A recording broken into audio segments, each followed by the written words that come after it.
Buenas tardes, saludos de la empresa CIDE. El tema de hoy nos toca conversar acerca de un tema tan importante en las compras públicas como es el tema de un requerimiento. Este requerimiento, como nosotros conocemos, necesitamos que se formule inicialmente de una buena tendencia para que la compra sea exitosa.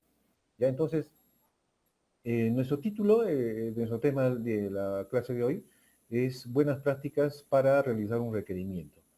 Nosotros entendemos, conocemos que este tema de requerimiento es un tema de repente tan inicial en los cuales hemos debido de repente entender, ¿no?, el fundamento que dice la ley de contrataciones y a su vez los principios. En todo caso, se ha visto en los resultados que nos vota como resumen nuestro ente rector, que es el OCE, en donde todavía hay errores, todavía hay ciertas falencias en las compras públicas. Y también un gran porcentaje también tiene que ver mucho en el requerimiento. Entonces, ese tema tan importante lo vamos a tocar, lo vamos a comentar el día de hoy. Entonces, con una parte introductoria, nos damos cuenta que este requerimiento, que obviamente lo realiza el usuario, eh, pasa a logística, a OEC, ¿no es cierto? Y en ese OEC, obviamente, los amigos de logística tienen que entender, tienen que realizar, obviamente, un intercambio, ¿no?, de ideas y para poder comprender qué es lo que necesita o qué es lo que requiere el usuario. Para ese resumen, poder solicitar a los potenciales proveedores, los cuales nos van a dar un valor, un precio referencial. Y a su vez, este mismo cuadro, este requerimiento, es aquel que se basea a las bases administrativas para que se publique en el respectivo SEACE y a su vez los mismos proveedores puedan entender y saber a qué se refiere, ¿no?, qué es lo que quiere el usuario. Entonces, ese punto nosotros queremos llegar y entender ciertos aspectos, los cuales es importante entender y reconocer cuáles son los fundamentos de estos requerimientos. Muy bien, entonces vamos a pasar de diapositiva.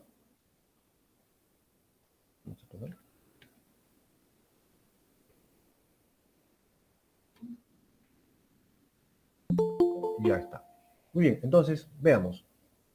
Estas compras públicas están basadas en la ley, en la Constitución, que es, o que indica el artículo 36, ¿no? Y al texto dice, artículo 36 dice, las obras y la adquisición de suministros con utilización de fondos o recursos públicos se efectúan obligatoriamente por contrata y licitación pública, así como también la adquisición o la generación de bienes.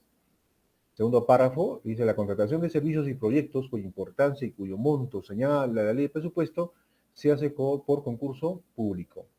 A continuación nos indica que la ley establece los procedimientos y las excepciones respectivas y las responsabilidades. El tema está acá en un pequeño resumen que hemos puesto qué es licitar, ¿no? Y dice, es el proceso reglado mediante el cual una organización da a conocer públicamente una necesidad, solicita ofertas que la satisfagan, evalúa las ofertas y selecciona una de ellas.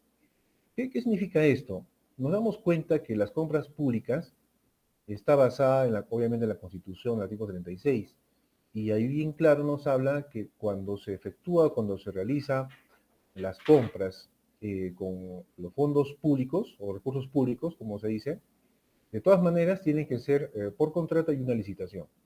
Y en resumen, hemos puesto el tema de licitación. ¿Y qué cosa es? Dice, es un método, proceso reglado, ¿no?, cuando una organización, una entidad en este caso, eh, eh, publica una necesidad. Y cuando nosotros hablamos de una necesidad pública, estamos entendiendo que es obviamente publicada en el SEACE, ¿no es cierto? Cuando las compras son mayores a 8 ITs, y luego dice solicita las ofertas y las evalúa. Entonces, según este concepto, la ley de contrataciones ya nos habla que las compras deben estar publicadas en el SEACE, los postores presentan las ofertas, el comité las evalúa, ¿verdad? Y luego de esa evaluación y calificación realiza un cuadro comparativo, ya sea del tema como resultado de las calificaciones y evaluaciones, y en base a ese cuadro, pues realiza la selección, ¿no es cierto? Un orden de prelación. Entonces, entendemos nuestro punto básico que empieza en el artículo 36 de la Constitución. Tenemos un concepto genérico y que le dice, ¿qué es la contratación pública? Dice, es el proceso a través del cual una entidad pública se abastece de bienes, servicios y obras de manera oportuna y bajo las mejores condiciones de precio y calidad, para la satisfacción de una finalidad pública que busca mejorar las condiciones de vida de los ciudadanos. Este concepto también está señalado en el artículo 1 de la ley, en el tema de la finalidad, en donde nos habla ya de tres objetos, ¿no? Nos habla de bienes, nos habla de servicios y nos habla de obras. Y cuando habla de, o nos indica de manera oportuna, también nosotros ya recordamos o relacionamos con un tema de calendario. Obviamente ese calendario estamos ya imaginándonos que es el PAC, ¿no? El Plan Anual de Contrataciones. Luego dice, bajo las mejores condiciones de precio y calidad. Cuando habla de precio y calidad, entendemos nosotros que es como que si fuese una fórmula, ¿no? En donde tiene que prevalecer tanto el precio y la calidad a su vez.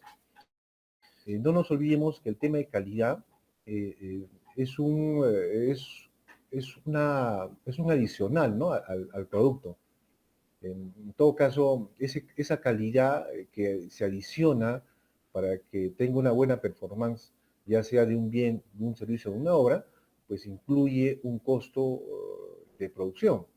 Y a su vez, obviamente, pues para ofrecer a las entidades públicas, de todas maneras necesitamos que tenga cualquiera de los objetos que tenga calidad. Entonces, nosotros los amigos de logística, cuando hacemos las cotizaciones, necesitamos que esa calidad pues tenga un buen precio, ¿no? Se ha visto errores también, bueno, antes, ¿no? Ya se ha reducido el tema de los errores, en donde los postores no ofertaban calidad, pero sin embargo el precio también era un poco elevado. Entonces, esa fórmula o ese equilibrio que se debe tener entre precio y calidad, pues a veces no funciona, ¿no? ¿Por qué? Porque a veces en los proveedores que tenemos o que nos abastecen a las entidades públicas, pues como que no cumplen ese tipo de condiciones. Es ahí en donde este requerimiento tiene que tener los temas, obviamente, para que tanto el bien como tanto el servicio y la obra, pues tenga una mejor calidad. A eso se adiciona las famosas condiciones, ¿no? No nos olvidemos que todas las condiciones de requerimiento lo tiene que hacer obviamente el usuario. Entonces, para esto necesitamos que cumplan ciertas normas técnicas o ciertos reglamentos, ¿no? Entonces, debemos tener el conocimiento básico para poder hacer un requerimiento que contenga, obviamente, el tema de calidad. Obviamente, el precio lo vamos a encontrar en el mercado, eh, y ese precio también tiene que estar sujeto, obviamente, a las necesidades que tiene el usuario y a su vez también con el tema de la seguridad, de la garantía, ¿no? Etcétera. Eh, Al final de este pequeño concepto, vemos que dice para la satisfacción de una finalidad pública. Entonces, estas compras, ya sea de bienes, servicios y obras, ¿es para qué? Para que obviamente la entidad pública pueda cumplir sus metas y sus objetivos, ¿no es cierto? Entonces, ¿qué pasa con la entidad pública cuando hace la adquisición de bienes, servicios y obras? ¿Para quién sirve al final, no? Entonces, nosotros vemos en la última oración, ¿no? Que dice que busca mejorar las condiciones de vida de los ciudadanos. ¿Y quiénes somos ciudadanos? Somos obviamente nosotros, ¿no? La familia, todos los que vivimos obviamente pues en nuestro país. A eso se dedica en todo caso la entidad pública, a realizar adquisiciones, ¿verdad? Y esas adquisiciones son para mejorar las condiciones de vida de los ciudadanos. Muy bien. Pasamos entonces a la siguiente diapositiva. También conocemos las etapas o fases de una compra pública, ¿no? Que son tres. Básicamente ya son señaladas, son modulares y también transversales. ¿Qué significa esto?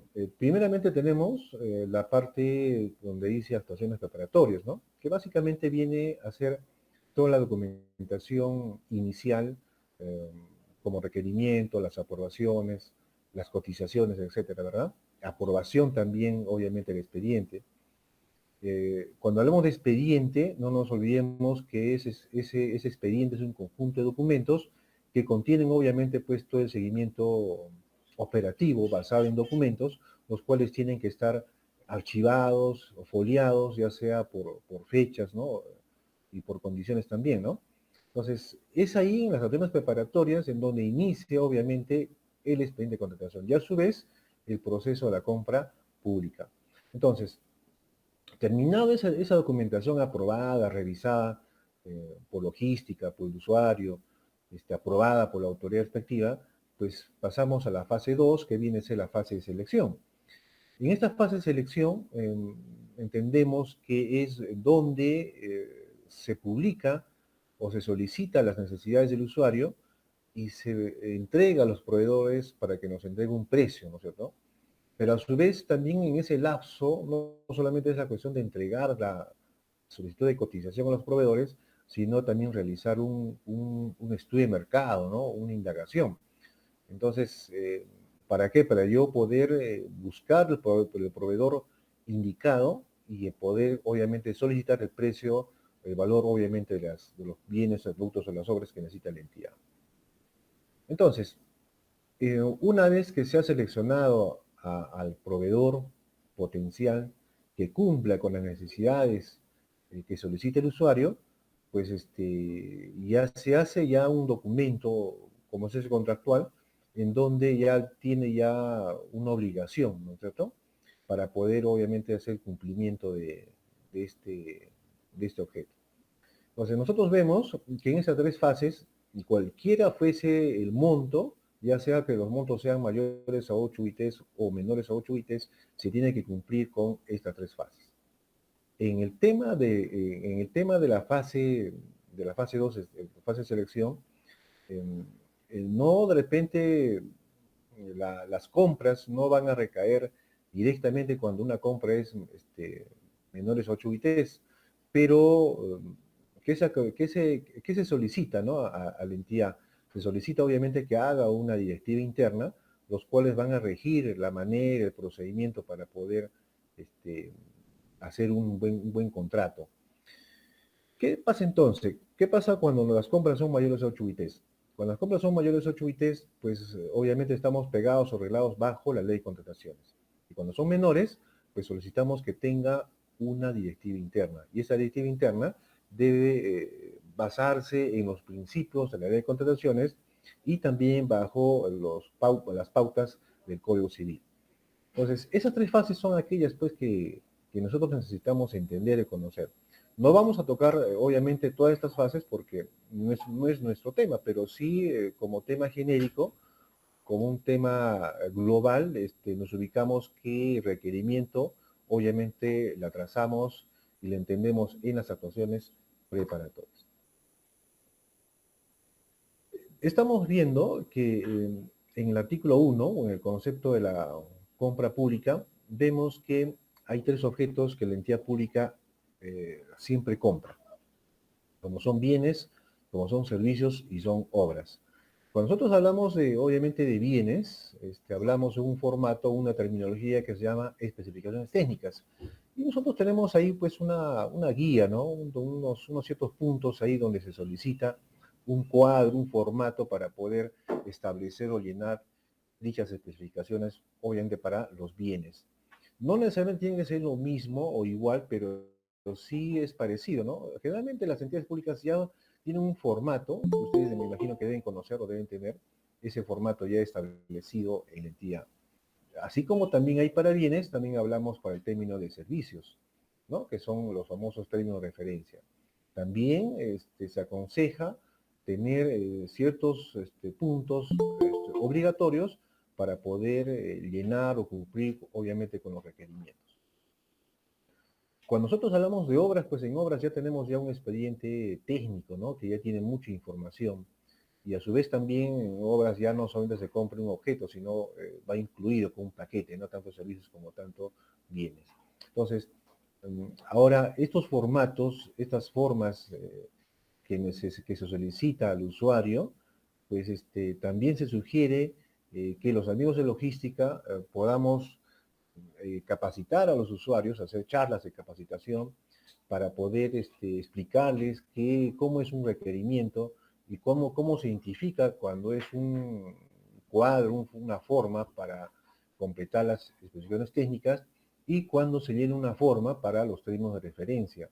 Entonces, es importante que el usuario también conozca, es importante explicarles, hablarles a los usuarios, hacer una reunión y poder obviamente explicar paso por paso a qué se refiere, ¿no? Porque de ahí no nos olvidemos que de ahí parte obviamente este requerimiento, ahí viene, de ahí parte el ciclo obviamente de la compra pública.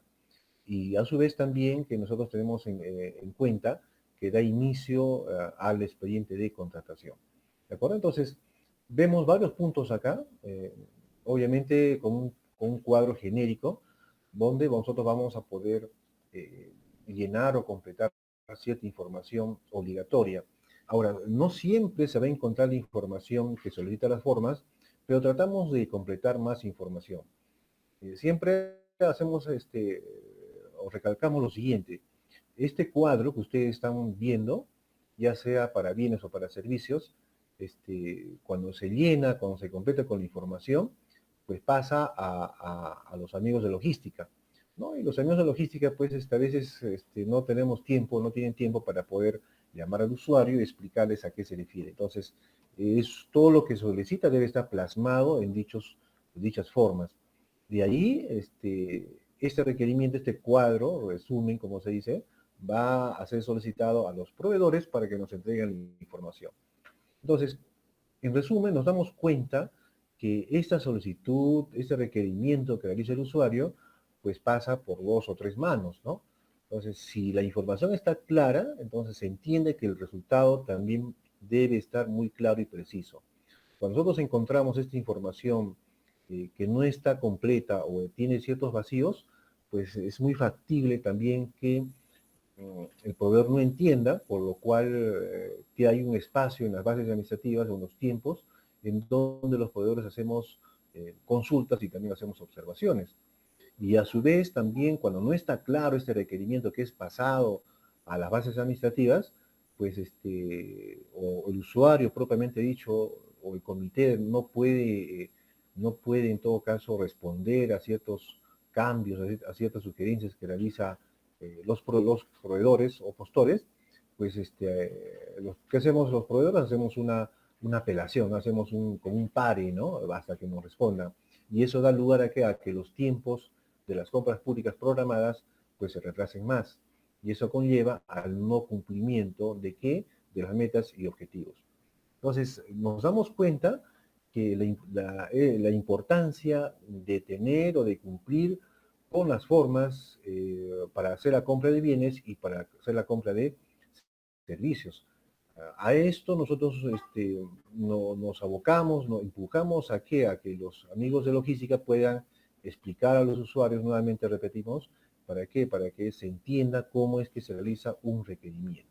¿De acuerdo? Entonces, esta es una forma de repente que ustedes ya conocen, pero estamos simplemente recalcando estos pasos. Dentro del requerimiento, vemos que puede ser por paquete o puede ser por ítems, ¿no? Entonces, el paquete, ¿qué indica? Dice, agrupa varios bienes, servicios en general o consultoriales distintos, pero vinculados entre sí.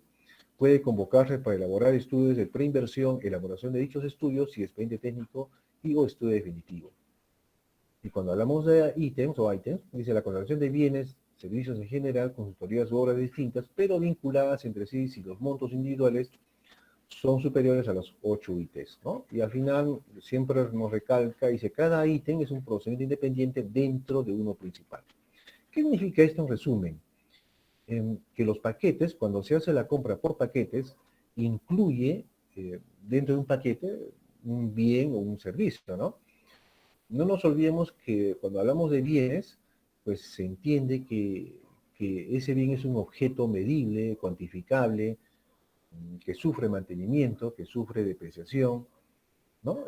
Inventariable, ¿verdad? Y los servicios, pues es una entrega de una persona natural o jurídica, el cual ayuda a que la entidad pública cumpla con sus necesidades o metas, ¿no? Básicamente son las características.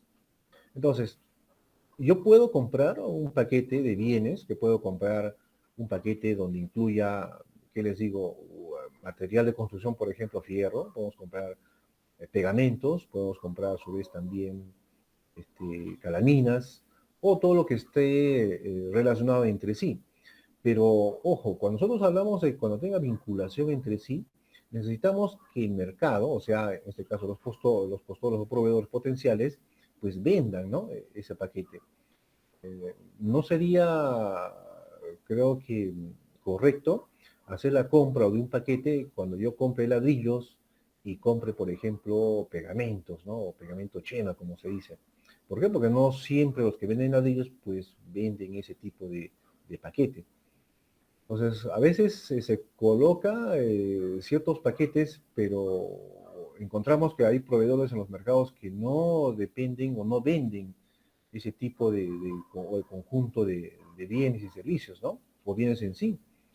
Entonces, cuando nosotros vamos a agrupar los bienes, necesitamos que sean de la misma familia y el mercado que nos ofrece, que son obviamente los mercados son diferentes por cada región, por cada lugar, necesitamos que los postores cumplan con esas condiciones.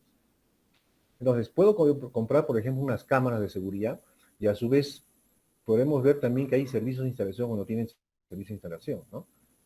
Podemos ver si es que son separados o no están separados, pero obviamente cada ítem, como se dice, que va a estar incluido dentro del paquete, pues tiene que cumplir la característica que sea mayores a 8 ITs.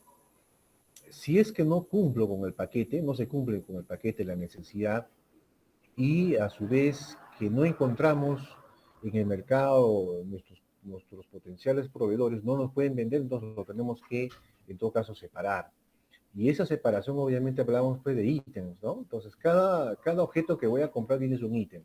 Pero ¿cuál es la condición entre los paquetes y los ítems? Obviamente para yo publicar esto en el CAC necesito que eh, pues el monto de lo cotizado pues supere a las 8 UITs, ¿no? Entonces, nosotros nos damos cuenta que las compras, el requerimiento en sí, tiene que ver mucho cuando queremos que esté establecido una modalidad de compra por paquete o de todas maneras una compra por ítem. Obviamente, si las compras no superan las 8 UITs o el ítem o el paquete no supera las 8 UITs, entonces tenemos que hacer las compras, como dice una ASP, una adjudicación sin procedimiento. Entonces, toda esta información adicional la tenemos en la opinión 059-2017, ¿no? Emitida por el OCE, para que nosotros podamos, en todo caso, ampliar la fundamentación. ¿De acuerdo? Entonces, ese requerimiento todavía falta entenderlo de repente, falta darle más vuelta. Podemos realizar esa consulta en la opinión 059, como decimos, 2017. Muy bien, decíamos que la respuesta de los potenciales o de la cantidad que vamos a comprar, de los precios que vamos a comprar, de las condiciones que vamos a adquirir, está en el mercado. No vamos a tocar los tipos de mercado, pero sí solamente vamos a tocar un mercado que es muy común, ¿no? Divisiones de mercado, dice. Una división de mercado es la división por un tipo de división tradicional que divide todo lo que contratamos en tres partes. Vamos a solamente a tocar el primer mercado. Mercado de bienes de consumo. Dice, conformado por productos que satisfacen necesidades de un cliente final, productos finales, y las cuales las características son las siguientes, ¿no? Una amplia gama de productos, con una fuerte renovación de sus existencias, tiene que tener una competencia en la mayoría de los sectores, una fuerte implantación de compañías multinacionales, una agresiva y fuerte competitividad, ¿no? Eso es el mercado de consumo, ¿no? Básicamente direccionado a los clientes finales, obviamente que somos nosotros las entidades públicas. Entonces, al final nos habla, dice que la gran mayoría de estos casos resulta recomendable elegir el criterio del menor valor. La fuerte competencia suele hacer que las ofertas se presenten aún debajo de la estimación que se coloque como valor referencial. Eso tiene lógica, ¿no?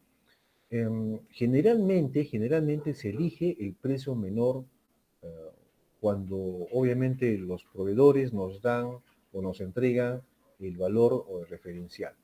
Generalmente, pero no siempre es así.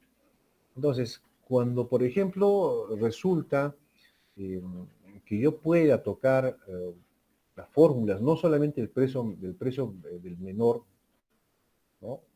Podemos sacar de repente utilizar fórmulas estadísticas, fórmulas aritméticas como la media, la varianza, donde nos ayudaría mucho determinar un buen precio, ¿no? Porque ustedes saben que los precios que nos presentan los postores, pues a veces tienen mucha divergencia.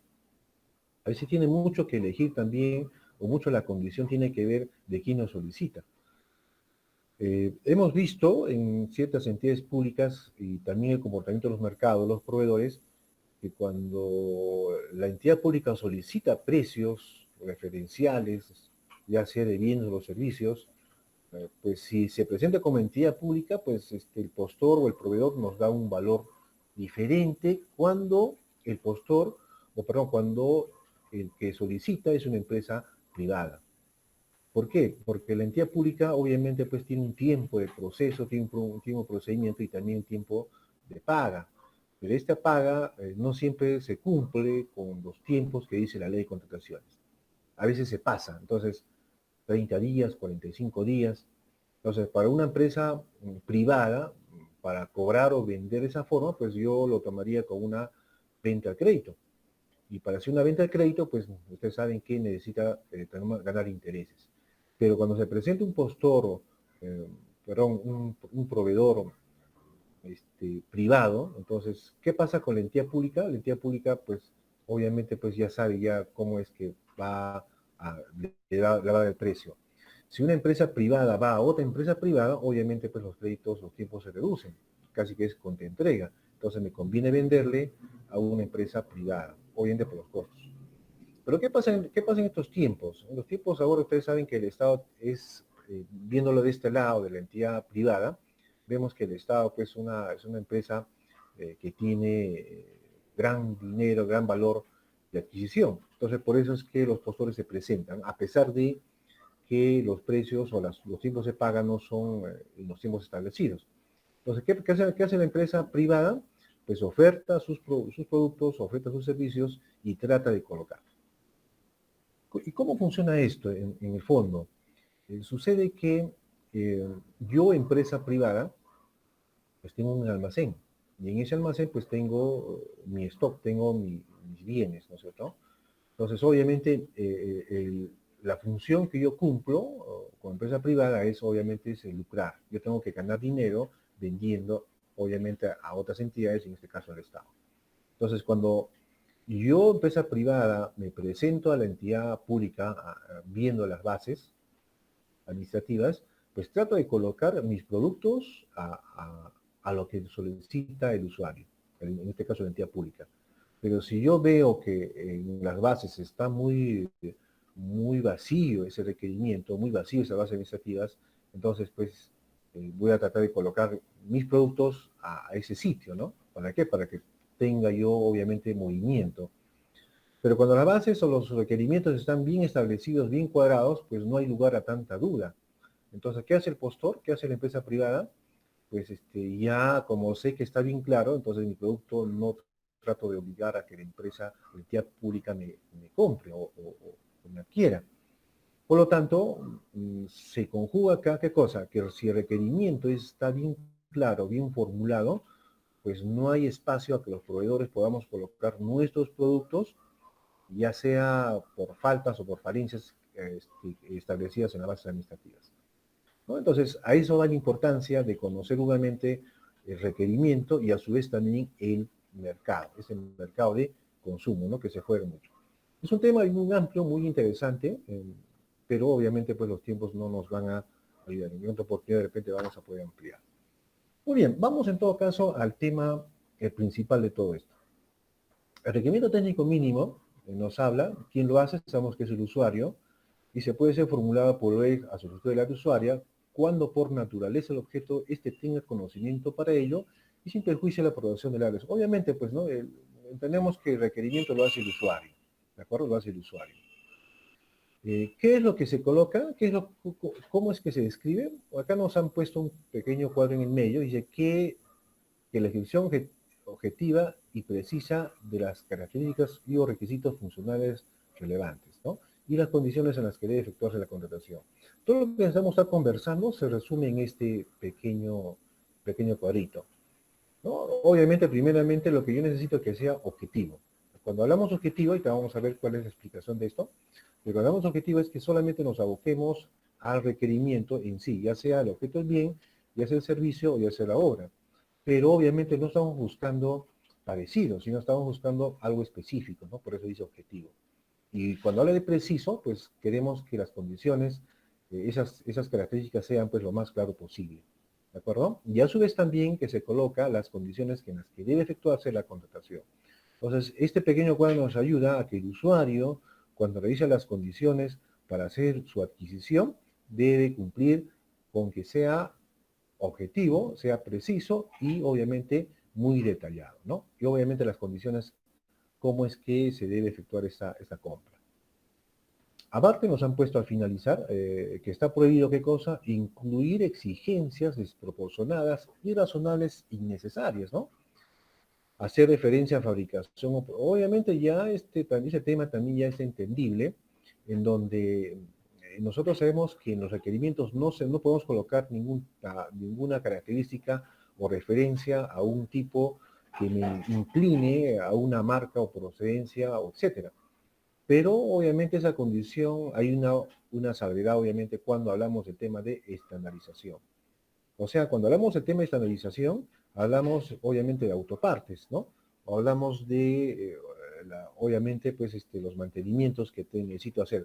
Vamos a imaginar que tengo yo 20 fotocopiadoras de la marca Mita, por decir, ¿no? Entonces, estos equipos, estas fotocopiadoras tienen pues, un mecanismo solamente de esa marca, por los cuales si yo compraría de otra marca, obviamente no le va a dar, ¿no? Como los repuestos, los tambores, las poleas, obviamente, digamos, de una impresora, ¿qué les digo?, de Canon, a una Brother no le va a dar, ¿no? Entonces, ¿qué se necesita ahí? Se necesita que el usuario eh, pueda colocar esos accesorios, estos repuestos con marca y modelo, pero tiene que cumplir con el procedimiento de la estandarización, ¿no? Que también hay una directiva ahí ya que se pueda cumplir. Pero por lo demás, si es que no es obviamente autopartes o no son repuestos, pues no puedo colocar yo ninguna marca ni procedencia, ¿no? Ni fabricación. Entonces, este requerimiento debe cumplir con estas condiciones. Cuando nosotros cumplimos o tratamos de ampliar o basarnos en todo lo que nos indica la normativa, pues nuestro requerimiento va a tener una buena base. Y a su vez, esa solicitud que se realiza a los proveedores, pues va a tener una buena pegada y va a salir claro. Y los proveedores no van a tratar de incluir o colocar ahí sus productos que no cumplen con las condiciones que nosotros necesitamos. Un resumen de lo que se refiere a lo razonable, dice que está basado en la razón, la lógica o la conveniencia, ¿no? Por ejemplo, dice, me dio una explicación razonable, ¿no? Algo que se entiende, ¿no? Algo lógico. Dice que es suficiente en calidad o en cantidad. Ejemplo, el comité estudiará los efectos de la resolución en un plazo razonable, o sea que se entiende, ¿no? Cuando se da la respuesta, por ejemplo, de la buena pro, lo razonable es que sea una semana o 2 semanas, de repente, a lo mucho, ¿no? La condición. Pero como en las bases o en la norma no indica cuál es el tiempo que el comité se podría demorar para dar la buena pro, pues puede ser de repente 3 meses o 4 meses, ¿no? Pero no es razonable, ¿por qué? Porque también nos mide la calidad y la cantidad, ¿no? Esa palabra razonable. Unos ejemplos, como comentario, dice, si se contrata una persona natural o jurídica por el mantenimiento de las unidades móviles, lo razonable es que se cuente con conocimiento de ingeniería y sistemas, ¿no? Que se cuente con diplomados desde 20 años, que se cuente con una maestría en administración de empresas, que se cuente con conocimiento de ingeniería mecánica, que tenga un título.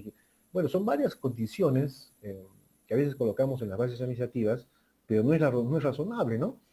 Se ha visto que entidades públicas colocan en las bases básicamente inclinándose a las condiciones de los proveedores. Entonces, cuando los amigos de control interno realizan una revisión de las bases administrativas, pues encuentran esas cosas que no son razonables. Por lo tanto, cualquiera se da cuenta que eso ya está inclinado. Por lo tanto, como resultado sería una, una nulidad, ¿no?, de las bases administrativas. Por eso es que se debe entender a qué se refiere cuando es razonable. Proporcionalidad es un aumento o disminución en una magnitud, produce el mismo efecto en la otra, ¿no? Una proporción, ¿no? Una cosa con la otra. Dice, si aumento la velocidad de mi coche, gasto más combustible. Es una cosa con la otra, ¿no? Que sea proporcional. Si se contrata, como ejemplo, si se contrata una persona natural o jurídica para el mantenimiento preventivo y correctivo de los equipos de cómputo, es proporcional.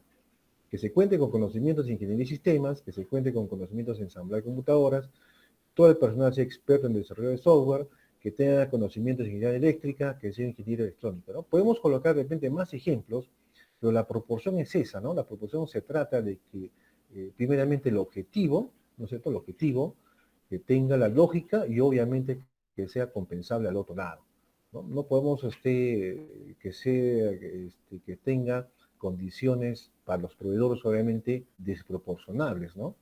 A veces se solicita, por ejemplo, en este caso, ¿no? Un mantenimiento preventivo y correctivo de equipos de cómputo, por ejemplo, que tenga una maestría, depende en administración o desarrollo de software, por ejemplo, ¿no? Que no tiene relación en ello. Pero lo que se quiere entender es que en los ejemplos que nosotros vemos o nos han puesto, podemos nosotros plasmarlo en las bases administrativas y tratar de colocar ahí una proporción, ¿no? Ya sea en tiempo o de repente en documento que se solicita al personal. ¿De acuerdo? Y la palabra objetivo dice alguien que se expresa sin que su manera de pensar o sentir influya en sus ideas u opiniones. Es una persona imparcial o desapasionada, ¿no? Ser objetivo, ¿no? Por ejemplo, Jorge trató de ser objetivo en sus comentarios, ¿no? Se centra, ¿no? Obviamente. Construcción de una vereda en el patio principal de la administración, que tenga las medidas de seguridad al caminar, que estén pintadas con compresor o soplete, que el proveedor tenga unidades móviles para recoger de escombro, que cuente con las composiciones de cemento y agua correcta, ¿no? Bueno, el objetivo es cuando nosotros hacemos una compra es que nos basemos netamente en la necesidad, ¿no es cierto? En el objeto que vamos a adquirir, ya sea un bien, ya sea un servicio o una obra.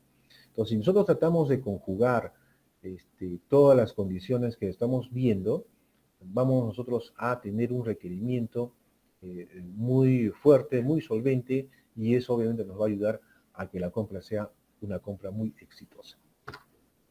Muy bien. El estudio de mercado nos habla ya para darle forma a nuestro pequeño tiempo. Dice, la evaluación de los estudios de mercado se inicia cuando el órgano encargado de las contrataciones cuenta con un requerimiento de contratación solicitado por las áreas usuarias de la entidad, el mismo que debe satisfacer una necesidad determinada. Entendemos eso, ¿no? El OEG, o quien haga sus veces, es responsable de la tarea de elaborarlo con la finalidad de hallar el valor referencial para el procedimiento de selección o contratación correspondiente. Para la elaboración del informe de estudio de mercado, se debe tener en consideración el marco normativo. Bueno, en resumen, como hemos estado conversando ya, el mercado pues se solicita los requerimientos, ¿no? Cuando el usuario ya está formalizado ya dentro de los documentos, ya sea para bienes o servicios, pues buscamos en el mercado y que nos den los precios, ¿no? A cuánto equivale. Y obviamente ese precio, ese valor referencial, no es determinante porque obviamente esto va a jugar con un concurso. Entonces ustedes se dan cuenta que el requerimiento da inicio a ciertos procesos y procedimientos de las compras públicas, ya sea por la ley de contrataciones o ya sea por las directivas internas. ¿De acuerdo? Es estudio de mercado. Estudio de mercado también no nos olvidemos que hemos tocado el tema ya, el mercado de consumo, pues vamos a ver proveedores ahí y también precios, ¿no? Y la normativa no establece tampoco la cantidad de cotizaciones que debe tener porque eso va a depender mucho del mercado nacional. Ustedes saben que cada región, cada área, pues no encontramos los mismos proveedores, ¿no? Y por la distancia, pues el mercado obviamente pues tiene mucha diferencia, ¿no? Es muy heterogéneo. Cotizaciones es una fuente que se requiere a aquellas consultas, solicitudes, obviamente información que se formula a los diferentes proveedores, ¿no? En resumen, las cotizaciones tienen como finalidad que los proveedores indiquen cuál es el monto al cual ascendería la contratación que la entidad desea llevar a cabo. Las cotizaciones deben provenir de proveedores cuyas actividades estén directamente relacionadas con el objeto de la contratación. Claro, para eso es, como ustedes conocen, como para eso es, se solicita a los proveedores, se conoce a los proveedores de repente, o se solicita alguna experiencia, ¿no? A los proveedores para que puedan obviamente entender el resumen de lo que nosotros queremos comprar. Obviamente esas cotizaciones nos van a llevar a que los proveedores potenciales entreguemos ciertas características y ciertas condiciones técnicas. De repente el usuario está solicitando tecnología que ya no existe, ¿no? Pero solicita el usuario, pero el proveedor, ¿qué hace? En las cotizaciones presenta una mayor oferta, una mejor oferta, ya sea en precio y ya sea también en tecnología. Esto ayuda obviamente pues a conllevar a ese match, ¿no? Que se hace entre la entidad pública y la entidad obviamente privada, la empresa privada que nos va a proveer de todo esto. Muy bien, entonces vamos resumiendo. Simplemente que cuando las compras o el resultado de las cotizaciones que realiza eh, nos bota un monto, un valor referencial. Si es mayor a 8 UITs, pues tenemos que aplicar el procedimiento de la compra pública, ¿no? La ley de contratación, la 3225. ¿A través de qué? A través de una licitación, concurso, adjudicación y cada uno de sus procedimientos. Ustedes ven este cuadro, que ya conocemos la mayoría, vemos que tenemos el tipo en las filas y las columnas tenemos obviamente el objeto, ¿no? Y dentro de servicios, pues tenemos 3 tipos de servicios. Estos montos no se olviden que están basados en la UIT del año fiscal presente. Al otro año se supone que va a ser una modificación. Y si las compras o el resultado final de la cotización es menor a 8 UITs, pues vemos que nos han puesto acá que se va a ser basado bajo una directiva interna, o sea, compras menores a 8 UITs. Muy bien, esperemos hacerlos entonces claro. Este video, esta pequeña charla de estos minutos, lo vamos a encontrar en la página de ACIDE, ¿no? La página del Face. ¿De acuerdo? Entonces, muy bien, si no hay entonces otras preguntas, cualquier consulta adicional, ya saben, por la página del Face de ACIDE, con gusto estamos por atenderlos. Gracias.